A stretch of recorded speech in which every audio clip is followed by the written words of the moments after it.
మీకు మన్రేగా స్కీమ్ గురించి మరియు బీబీజీ రామ్జీ స్కీమ్ గురించి అందులో మరియు ఇందులో తేడాలు ఏంటని చెప్పడానికి ఇక్కడికి వచ్చాను. మన్రేగా స్కీమ్ 2005లో ప్రారంభించారు. అది మన్మోహన్ సింగ్ ద్వారా ప్రారంభించారు. అందులో ఏంటంటే 100 రోజుల ఉపాధి పథకం అని ఒకటి. ఇందులో ఏం చేశారంటే బీబీజీ రామ్జీలో 125కి అంటే 25 రోజులు పెంచి మీకు ఉపాధి అవకాశాన్ని ఇంకా ఎక్కువ చేశారు. దీనివల్ల మీరు ఏంటంటే రోడ్డు నిర్మాణం మరియు పొలాల దారుల నిర్మాణం చేయొచ్చు, డ్రైనేజ్ నిర్మాణం చేయొచ్చు, రోడ్ కన్స్ట్రక్షన్స్కి ఇలా చాలా పని సౌకర్యాలను కూడా ఇంక్రీజ్ చేశారు. కానీ మరి ఆటంగా కలగకుండా ఈ 60 రోజులు ఒక ఆపారు, అంటే పాజ్ చేశారు. ఇందులో మీరు వ్యవసాయానికి తగ్గట్టు ఆ పనులు చేసేసుకొని విత్తడం, నాటడం అలాంటి పనులు చేసేసుకొని మళ్ళీ మీరు తిరిగేసి ఈ స్కీమ్కి మీరు అంటే మీ పనులు మీరు చేసుకోవచ్చు. ఇక్కడ కూడా ఇందులో ఇంకోటి ఏంటంటే మీకు జాబ్ కార్డ్స్ ఇస్తారు. ఈ జాబ్ కార్డ్స్ ఏంటంటే ముందు 5 సంవత్సరానికి ఒకసారి వెరిఫికేషన్ జరిగేది, కానీ ఇప్పుడు అది 3 సంవత్సరానికి ఒకసారి రిన్యూ చేయవచ్చు. ఇంకొకటి అయితే ఈ స్కీమ్లో ఏంటంటే ఒంటరి మహిళలకు మరియు వికలాంగులకు వేరే కార్డ్స్ ఇస్తారు. ఆ కార్డ్స్ తీసుకొని వెళ్తే వాళ్ళకు ప్రాముఖ్యత ఎక్కువ ఉంటుంది, ఫస్ట్ ప్రిఫరెన్స్ వాళ్ళకి ఇస్తారు. సో ఈ స్కీమ్ ద్వారా చాలా వరకు మనం లాభపడవచ్చు.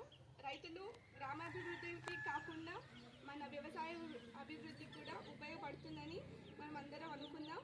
మరియు ప్రభుత్వానికి స్కీమ్స్ ఈ బిల్ని ప్రారంభించినందుకు ప్రభుత్వానికి కూడా ధన్యవాదాలు చెబుతూ నేను ఈ సభని ముగిస్తున్నాను.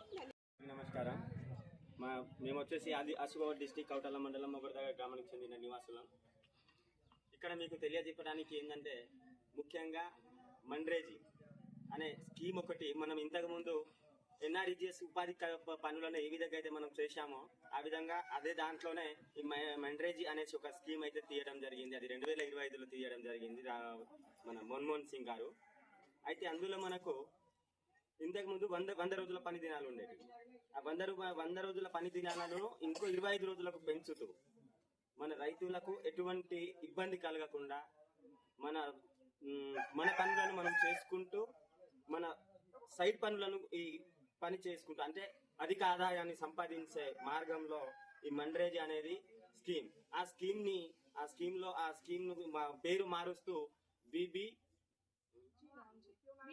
రామ్జీ అనే పేరుతో ఈ మన్రేజీ స్కీమ్ ని మార్చడం జరిగింది.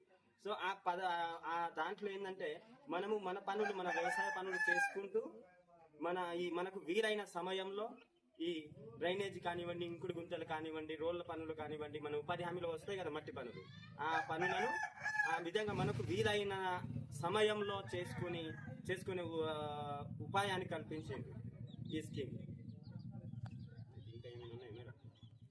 కేవీవి బెల్లంపల్లి వారి ఆధ్వర్యంలో ఉపాధి హామీ సమాచారాన్ని మాకు చాలా చక్కగా తెలియపరిచారు. వాళ్ళకి మా కృతజ్ఞతలు.